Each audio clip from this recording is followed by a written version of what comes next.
Hello and welcome. This is lecture number 3 of the chapter matrices. और आज जो है ना बहुत ही इम्पोर्टेंट चीज हम पढ़ने वाले हैं, वो बोर्ड के हिसाब से भी इम्पोर्टेंट है और कॉम्पिटिटिव एग्जाम जैसा JEE और CET के हिसाब से भी इम्पोर्टेंट है। लेकिन ये चीज सीखने के लिए जो एक बेसिक रिक्वायरमेंट होती है कि कुछ दूसरी चीजें आपको मालूम होनी चाहिए, वो चीजें जानना भी बहुत जरूरी है। तो हम सबसे पहले करते हैं कि क्या आपको मैट्रिक्स का मल्टीप्लिकेशन करने आता है। तो मल्टीप्लिकेशन के लिए आपको समझ के लेना होगा कि मल्टीप्लिकेशन होता क्या है और उसको करते कैसा है। तो मल्टीप्लिकेशन ऑफ मैट्रिसेस, इसको हम पहले सीखेंगे और बाद में जो इंपॉर्टेंट हमारा जो टॉपिक था उसके ऊपर जाएंगे। तो मल्टीप्लिकेशन ऑफ मैट्रिसेस के लिए कितने मैट्रिक्स चाहिए? 2। भाई एक मैट्रिक्स का मल्टीप्लिकेशन कैसा करोगे आप, है ना? 2 तो चाहिए, लेकिन वो कैसे चाहिए? कैसे मतलब अब मैट्रिक्स भी कैसे होते हैं? ऑर्डर की बात कर रहा हूं मैं कि पहले मैट्रिक्स की ऑर्डर क्या होनी चाहिए, दूसरे मैट्रिक्स की ऑर्डर क्या होनी चाहिए, तभी मल्टीप्लिकेशन हो सकता है। हर मैट्रिक्स का मल्टीप्लिकेशन नहीं होता है। मल्टीप्लिकेशन होने के लिए एक चीज बहुत जरूरी होती है कि आपका जो पहला मैट्रिक्स है, जो भी रहेगा आपका फर्स्ट मैट्रिक्स, मान लीजिए A, उसकी ऑर्डर अगर m/n है, मतलब उसमें m रोज है और n कॉलम्स है, और आप उसको मल्टीप्लाई करना चाहते हो किसी दूसरे मैट्रिक्स से, तो उसमें जो रो है या होने चाहिए वो इतने ही होने चाहिए। मतलब n/a, फिर दूसरा नंबर आप कुछ भी लिखिए, n/p लीजिए। ये दोनों जरूरी है इक्वल होना, तभी इन दोनों का होगा क्या? मल्टीप्लिकेशन। अदरवाइज आप बोलेंगे मल्टीप्लिकेशन होगा ही नहीं। और फिर इसका जब मल्टीप्लिकेशन हो जाएगा तो जो मैट्रिक्स आएगा उसको हम नाम देंगे कुछ और C, और उसकी ऑर्डर क्या रहेगी? ये m फर्स्ट वाला और ये लास्ट वाला, क्योंकि बीच का जो कॉमन था वो तो गायब हो जाएगा, और उसकी ऑर्डर रहेगी m/n। मतलब इसमें m रो, सॉरी गलत हो गया, m/p। मतलब जो आंसर फाइनल मिलेगा उसमें रोज रहेंगे m एंड कॉलम्स रहेंगे p। तो ये जब पॉसिबल होगा तभी हम मल्टीप्लिकेशन 2 मैट्रिक्स का कर सकते हैं। तो मैं आपको करके बताता हूं। तो एक मैट्रिक्स हम लेते हैं A, और उसमें लेते हैं 2 -3 5, और इधर लेते हैं 7 0 और 1। कितनी ऑर्डर है इसकी? रो कितने बताइए? 2, और कॉलम कितने हैं? 3। अब आपको अगर B इसको मल्टीप्लाई करना है तो इसमें जानबूझकर आपको रो इतने ही लेने हैं या इतने ही होने चाहिए।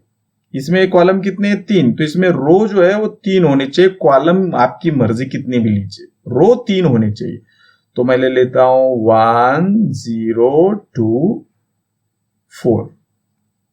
ठीक है, ये पहला रो हो गया। हमको 3 लेने हैं, 0 2 1 3, और यहां लेते हैं 0 0 2 1। ये हो गया 3/4। देखिए ये 3 और ये 3 सेम होना चाहिए। अब ये 3 और ये 3 जो सेम हो गया वो हो जाएगा कैंसल, और आपको जो नया मैट्रिक्स मिलेगा आफ्टर मल्टीप्लिकेशन उसकी ऑर्डर रहेगी 2/4। मतलब उसमें 2 रो आएंगे और 4 कॉलम। लेकिन ये कैसे होगा मल्टीप्लिकेशन? तो आपको मल्टीप्लिकेशन करना मैं आपको अभी सिखा देता हूं। तो आपने लिखना है A × B। अब आपके मन में ये सवाल आता होगा कि सर जैसा नंबर में 2 × 3 6 आता है और 3 × 2 भी 6 ही आता है, तो नंबर को अदला इधर उधर चेंज करेंगे तो आंसर बदलता नहीं है नंबर में। यहां वैसा नहीं होगा।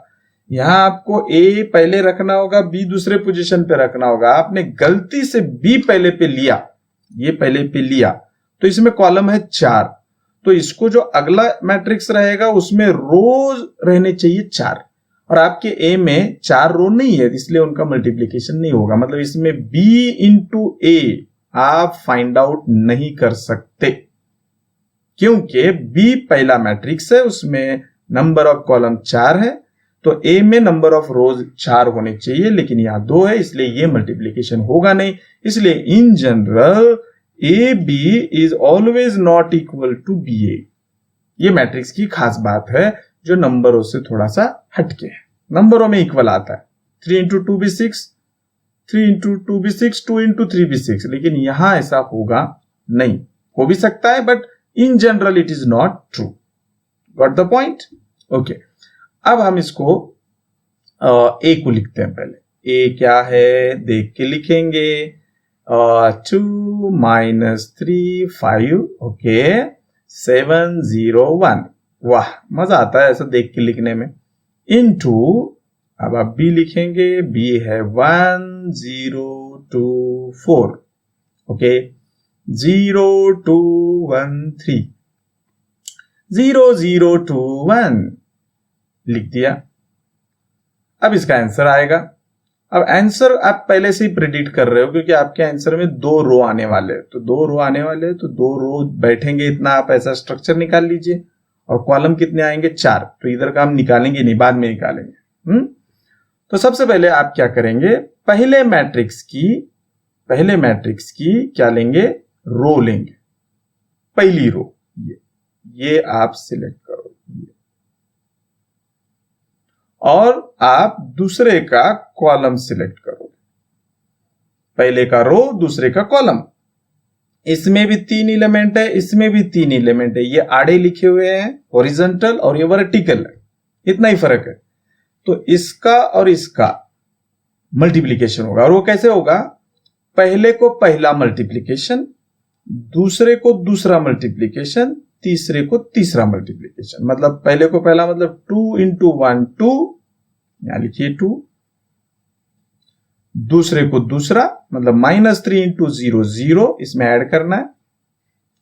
तीसरे को तीसरा, 5 इंटू 0 0, ये यहां हो गया। अब आप पूछेंगे ये आपने जो आंसर यहां क्यों लिखा, इधर क्यों नहीं लिखा? देखिए, रो कौन सी थी? 1 फर्स्ट। कॉलम कौन सा था? फर्स्ट। 1 1, मतलब जो आंसर आएगा वो 1 1 पोजीशन पे रहेगा। मतलब 1 1 मतलब 1 रो 1 कॉलम का इंटरसेक्शन जहां होगा वहां रहेगा।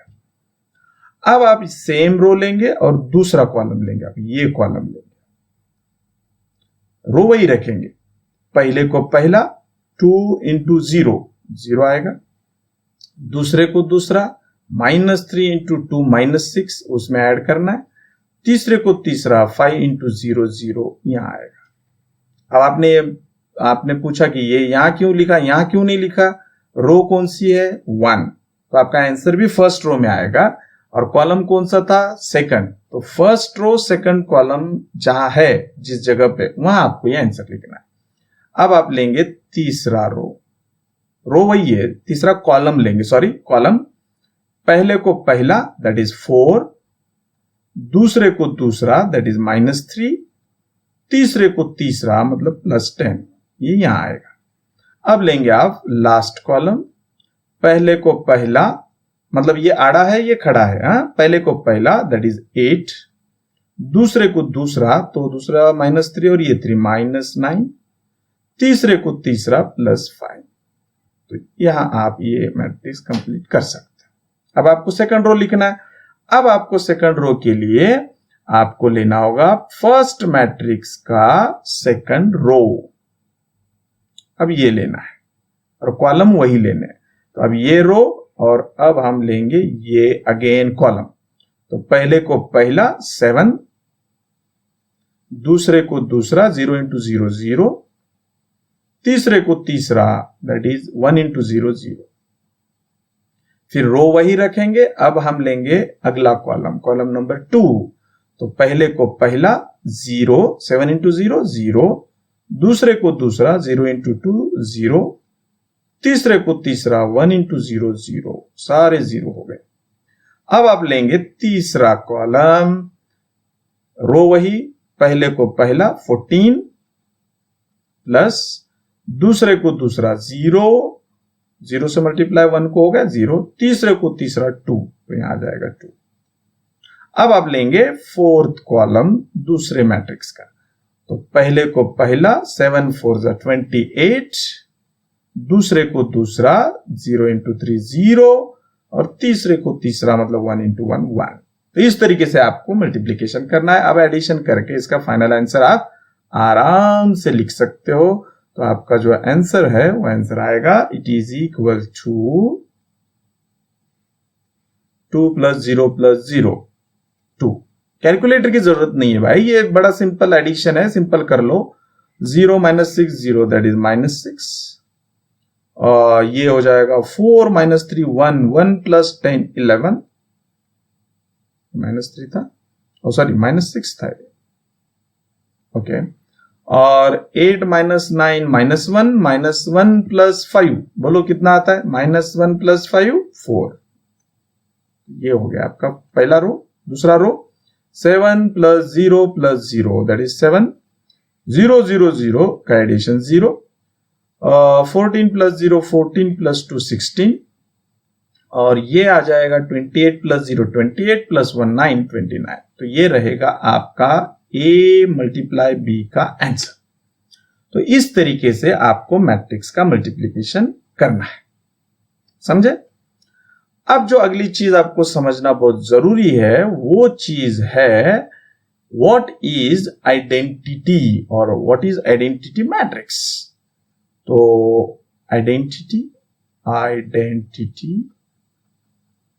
उसको दूसरा भी नाम है और यूनिट मैट्रिक्स। ये चीज को पहले हम समझेंगे और फिर हम बाद में इसका यूज भी करेंगे। तो व्हाट इज आइडेंटिटी मैट्रिक्स और व्हाट इज यूनिट मैट्रिक्स? तो देखिए मैं आपको नंबरों में समझा देता हूं। मैंने एक नंबर लिया 5, उसको मैं मल्टीप्लाई करूंगा किसी दूसरे नंबर से, और आपको आंसर अगेन 5 ही मिलना चाहिए, यह शर्त है। तो आप मुझे बताइए इस ब्रैकेट में आप कौन सा नंबर लेंगे तो आपका आंसर जो 5 था वो मेंटेन रहेगा, एज इट इज 5 ही मिलेगा। तो ऑब्वियसली आप बोलोगे 1 लेंगे। तो ये 1 मल्टीप्लाई होकर भी आंसर नहीं बदला, मतलब इस नंबर में कुछ खास बात है, तो this is called as identity. और ये नंबर की आइडेंटिटी मल्टीप्लिकेशन में है, तो it is identity of multiplication. Addition में नहीं होगा, 5 + 1 5 नहीं आएगा, वो 6 आएगा, तो वो आइडेंटिटी नहीं होगा। ये 1 सिर्फ मल्टीप्लिकेशन के लिए ही आइडेंटिटी है। अब जैसे 5 है, उसमें आपको प्लस करना है और आंसर 5 आना चाहिए, तो यहां आपको क्या लेना होगा? यहां 1 नहीं ले सकते अभी आप, यहां 0। तो एडिशन के लिए आइडेंटिटी का काम कौन करता है? 0। तो this is additive identity. Additive identity, additive का मतलब एडिशन करना है और आइडेंटिटी का मतलब वो आंसर को चेंज नहीं करेगा। तो ये तो हो गई नंबर की बात, है ना। अब हमें आइडेंटिटी मैट्रिक्स की बात करना है।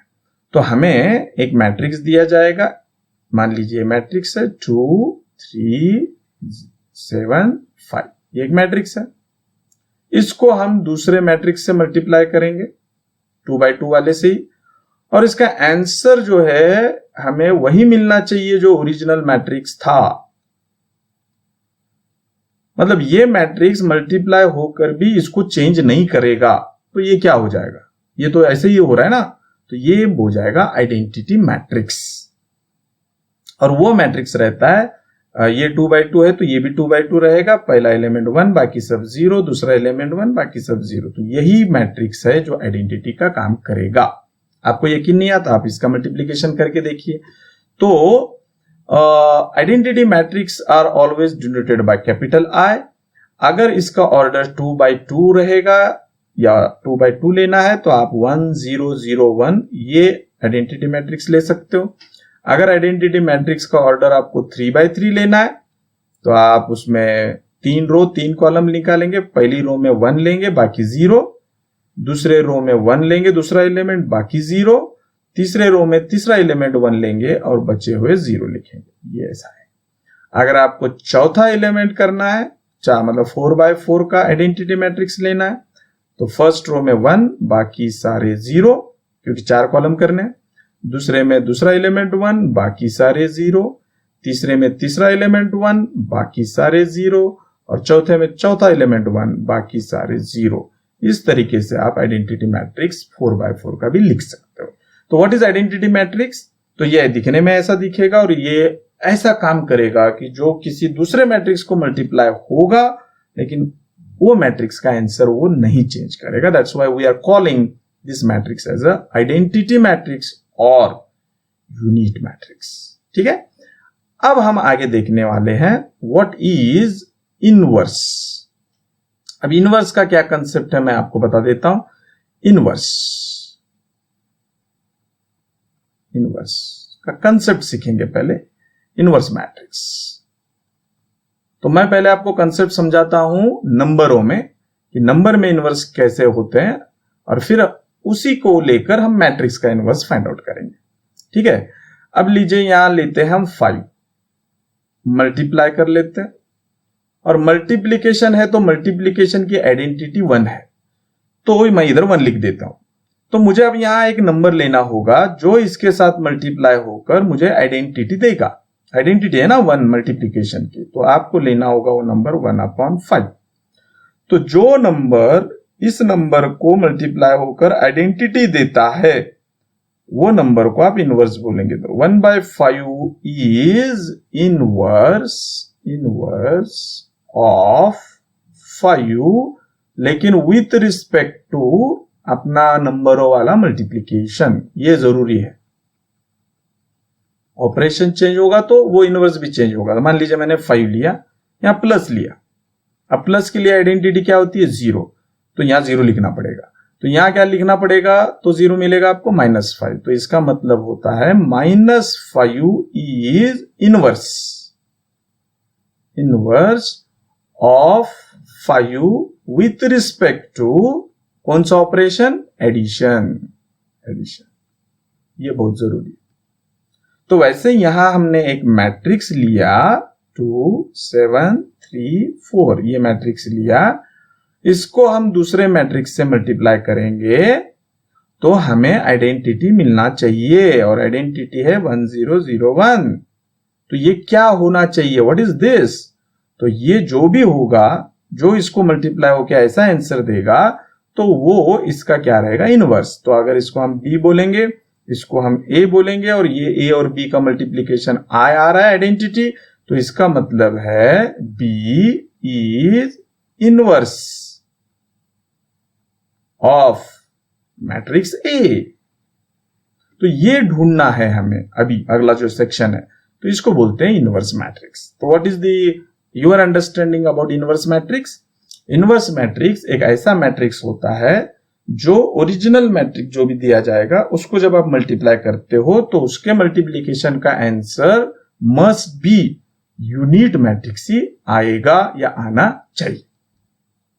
तो आपको सवाल पूछा जाएगा, find the inverse of given matrix, मतलब दिए गए मैट्रिक्स को कौन सा मैट्रिक्स मल्टीप्लाई करोगे तो आंसर आइडेंटिटी आएगा, वो ढूंढ के निकालिए, ये आपको सवाल आएगा। लेकिन ये जो इनवर्स है ए का, उसको डिनोट किया जाता है ऐसे, सर पे -1। तो ये सर पे -1 मतलब समझ में आता है कि ये इनवर्स है। ये -1 क्या बताता है, इनवर्स किसका, ऑफ किसका, बेस में कौन है, ए का इनवर्स।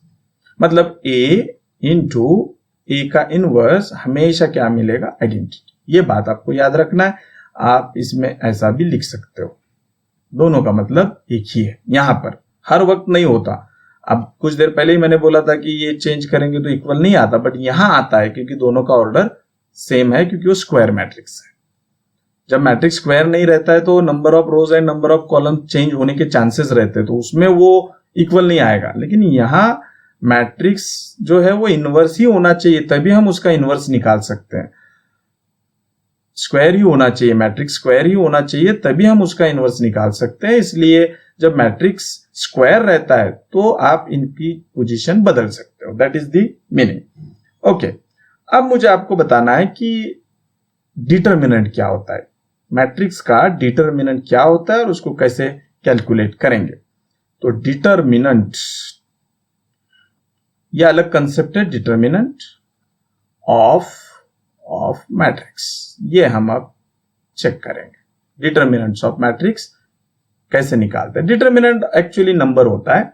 अब मैं आपको सिखाता हूं। देखिए, पहली चीज कि डिटर्मिनेंट निकालने के लिए आपका मैट्रिक्स स्क्वायर मैट्रिक्स ही होना चाहिए। अगर स्क्वायर मैट्रिक्स आपका नहीं है तो आप उसका डिटर्मिनेंट नहीं निकाल सकते।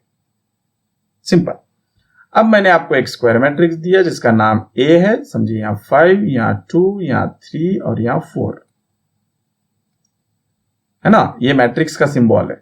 अब इसका मुझे डिटर्मिनेंट निकालना है। Determinant of A is denoted by like this, 2 vertical lines, या आपको लिखना है तो आप डिटर्मिनेंट ऑफ A ऐसा भी लिख सकते हो, और ये एक नंबर रहेगा। तो अब ये मैट्रिक्स को हम सिर्फ 2 वर्टिकल लाइंस में लिखेंगे, 5, 2, 4, 3। ये नोटेशन और ये नोटेशन अलग है, वो स्क्वायर ब्रैकेट है, ये सिर्फ 2 लाइन है। तो ये डिटर्मिनेंट का सिंबल है। डिटर्मिनेंट में और मैट्रिक्स में फर्क क्या है कि मैट्रिक्स को हम सॉल्व नहीं कर सकते, मतलब इसकी कोई वैल्यू नहीं रहती है, it is a representation, format रहता है। डिटर्मिनेंट की वैल्यू रहती है, इसकी वैल्यू निकलेगी। कैसे निकलेगी? तो आप पहले, जैसा सलमान खान की मूवी है ना, कौन सी, गर्व, उसमें वो ऐसे और ऐसे करता है, तो पहले आपको इन दोनों का मल्टीप्लीकेशन करना है। क्या आएगा? 50, यहां लिखिए, फिर -c देना है और फिर एक ब्रैकेट लिखना है, और बाद में बचे हुए डायगोनल का क्या करना है? मल्टीप्लीकेशन करना है। मतलब आपको अब ये मल्टीप्लीकेशन करना है और इसका आंसर आएगा 8। पहले ये करना है, नंबर लिखना है, फिर माइनस कंपलसरी लिखना है, और बाद में इन दोनों का मल्टीप्लीकेशन करना है। तो इसका अगर आप आंसर लिखोगे तो 15 - 8 जो है वो आंसर आएगा, कितना आएगा? 7। तो इट इज इक्वल टू 7। तो determinant of this matrix is 7। लेकिन अगर आपको मैट्रिक्स दिया A 3/3, मान लीजिए 2, 1, 4, 3, 0, 9, -2, -1, -3, ये मैट्रिक्स दिया, तो अब इसका डिटर्मिनेंट कैसे निकालोगे? तो ये डिटर्मिनेंट का सिंबल है, डिटर्मिनेंट। अब ये 3/3 है का है, तो क्या करोगे आप? सबसे पहले एक रो सिलेक्ट करोगे, पहली, वैसे कौन सी भी रो सिलेक्ट कर सकते हो, लेकिन फर्स्ट रो सिलेक्ट करो। फर्स्ट रो का फर्स्ट एलिमेंट आप लिख दो यहां पर 2, ब्रैकेट निकाल, लाइक दिस। अब ये जो 2 आपने लिखा, वो 2 जिस रो में है और जिस कॉलम में है, ये 2 इस रो में है, ये रो में है, और ये कॉलम में है, इसको थोड़ी देर के लिए आप इग्नोर करो। ऐसा मान लो कि ये है ही नहीं, यहां पर है ही नहीं, तो फिर ये सिर्फ 4 एलिमेंट दिखेंगे आपको, ये 4 एलिमेंट, और ये 4 एलिमेंट का इस रूल के हिसाब से डिटर्मिनेंट निकालो। तो रूल पहले इसका मल्टीप्लीकेशन, तो 0 × -3 0, माइनस देना है, फिर इनका मल्टीप्लीकेशन, दैट इज -9, ये ऐसा, ठीक है।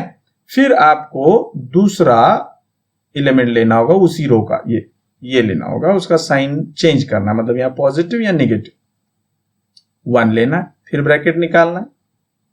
अब ये 1 जिस रो में है और जिस कॉलम में है, उसको आप थोड़ी देर के लिए डिलीट कर दो, ये रो और ये कॉलम डिलीट कर दो, तो आपको ये 2 एलिमेंट दिखेंगे और ये 2 दिखेंगे, है ना। मैं इधर लिख देता हूं, 3 - 2 और 9 - 3, ये 4 एलिमेंट दिखेंगे, क्योंकि आपने इसको और इसको, ये टी दिख रहा है ना, कैपिटल T, उसको डिलीट करना है।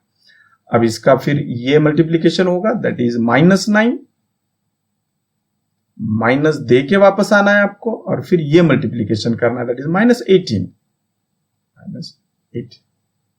फिर आपको उसी रो का लास्ट एलिमेंट लेना है विथ प्लस साइन, मतलब प्लस साइन आप देंगे और ये जो नंबर है वो एज इट इज लिखोगे, दैट इज 4, फिर ब्रैकेट निकालना है। अब ये 4 जिस रो में है, देखिए जिस रो में है और जिस कॉलम में है, उसको आपको इग्नोर करना है। तो आप ये जो 4 है वो ये रो में है, ये कॉलम है। अब इसको आप ये जो येलो से मैंने बताया उसको इग्नोर करोगे, तो जो 4 एलिमेंट आपको दिखाई दे रहे हैं, कौन से 4 एलिमेंट दिखाई दे रहे हैं? ये 4 एलिमेंट आप दिखाई दे रहे हैं जो मैं ब्लू से कर रहा हूं, उनका आपको डिटर्मिनेंट यहां लिखना है। तो अब उसका डिटर्मिनेंट कैसे निकालोगे आप? तो ये देखिए 3 इंटू -1 दैट इज -3, माइनस दे के ही वापस आना है, फिर 0 इंटू -2 दैट इज 0। काम हो गया। तो अब आपको इसको सिंप्लीफाई करना है, that is 2 minus minus plus 0 plus 9 is 9। Okay, ये -1 as it is, minus minus plus, plus 18 minus 9 that is 9, फिर ये +4 और ये आपको मिलेगा -3 माइनस 0 इज -3। इसको सिंप्लीफाई करते हैं, 2 9 18, फिर ये -1 इंटू 9 -9 और ये -12। तो आपका आंसर आएगा 18 माइनस 9 9, 9 माइनस 12 -3। तो इसलिए determinant of this 3/3 matrix is -3। अब डिटर्मिनेंट क्यों सीखना होता है? क्योंकि अगर मान लीजिए मैंने आपको एक मैट्रिक्स दिया, उसका आपने डिटर्मिनेंट निकाला और वो अगर 0 आ गया, 0 भी आ सकता है, डिटर्मिनेंट की वैल्यू में भी पॉजिटिव, में भी निगेटिव, में भी 0, तो 0 आ गया। तो जब भी किसी मैट्रिक्स का डिटर्मिनेंट 0 आता है, तो वो जो मैट्रिक्स था A जिसका डिटर्मिनेंट 0 आया is called as singular matrix. क्या बोलते हैं इसको? Singular matrix. What is the definition of singular matrix? ऐसा मैट्रिक्स जिसके डिटर्मिनेंट की वैल्यू क्या आती है? 0, उसको बोलते हैं singular matrix. And when A is singular, जब ऐसा रहेगा कि A सिंगुलर रहेगा तो क्या होगा मालूम है आपको? देन उस मैट्रिक्स का इनवर्स जो है ना डज नॉट एग्जिस्ट। मतलब आप उस मैट्रिक्स का इनवर्स निकाल ही नहीं सकते। निकालोगे कैसे? एग्जिस्ट नहीं है तो निकालोगे कैसे? तो ये एक कंडीशन है, टेस्ट है कि आपको पता चले कि कौन सा मैट्रिक्स हमको दिया है, उसका इनवर्स निकालना है। तो उसका इनवर्स निकालने से पहले हमको चेक करना होगा कि वो इन्वर्टिबल है कि नहीं है, मतलब उसका इनवर्स निकलेगा कि नहीं निकलेगा, और वो टेस्ट करता है डिटर्मिनेंट। और आपको उसका पहले डिटर्मिनेंट निकालना होगा। वो डिटर्मिनेंट अगर 0 आया तो वो सिंगुलर है, मतलब उसको इनवर्स नहीं मिलेगा, तो आप प्लीज मत निकालिए। तो हम कुछ एग्जांपल देखते हैं जिसमें हम चेक करेंगे कि वो इन्वर्टिबल है या नहीं है। चेक क्वेश्चन है ये, check whether following matrices invertible or not। Invertible का मतलब जिसका इनवर्स निकलेगा या नहीं निकलेगा, इन्वर्टिबल और नॉट। और इनवर्स निकलना नहीं निकलना ये कौन तय करता है? उसका डिटर्मिनेंट। तो आपको पहला जो मैट्रिक्स दिया है वो है 3 2 6 4, 3 2 6 4। अब ये इन्वर्टिबल है या नहीं है चेक करना है, तो आपको इसका डिटर्मिनेंट निकालना होगा। 2/2 का डिटर्मिनेंट इजी रहता है। पहले ये multiplication, that is 3 into 4 12, minus दे के आना है वापस, फिर ये करना है 6 12। तो 12 माइनस 12 हो गया 0। तो 0 आ गया डिटर्मिनेंट, मतलब ये जो A मैट्रिक्स है A is not invertible. Not invertible का मतलब इसका इनवर्स नहीं मिलेगा। दूसरा लेते हैं मैट्रिक्स B 5 -2 1 3। अब ये इन्वर्टिबल है कि नहीं चेक करना है, तो इसका आप डिटर्मिनेंट निकालिए, डिटर्मिनेंट ऑफ B। तो पहले ये मल्टीप्लीकेशन करना है 15, माइनस दे के वापस आना है, फिर ये करना है, दैट इज -2। तो ये हो जाएगा माइनस माइनस प्लस, मतलब 15 + 2 that is equal to 17, and it is not equal to 0, and this implies that A is an invertible। invertible मतलब इसका इनवर्स निकलेगा। कैसे निकालना है बाद में पढ़ेंगे, पहले चेक करते हैं निकलेगा कि नहीं निकलेगा। तीसरा एक ले लेते हैं। तीसरा मैट्रिक्स है, उन्होंने दिया है sin थीटा, फिर cos theta. Oh my god, trigonometry आ गया, cos थीटा, और इधर है -sin थीटा। ठीक है, कोई इश्यू नहीं है, हमको सिर्फ सॉल्व करना है। तो हम इसका निकालेंगे डिटर्मिनेंट ऑफ सी। कैसे निकालते हैं? पहले ये मल्टीप्लीकेशन होगा, तो sine theta into minus sine theta, that is minus sine square theta, minus दे के वापस आना है आपको। फिर ये करना है multiplication, cos theta into cos theta, cos square theta. यहां भी माइनस है, यहां भी माइनस है, तो माइनस आप कॉमन ले लीजिए, तो अंदर बचेगा sine square theta plus cos square theta. And we know that from the trigonometry sine square theta plus cos square theta is 1, तो ये माइनस इंटू 1, तो ये नॉट इक्वल टू 0 आया।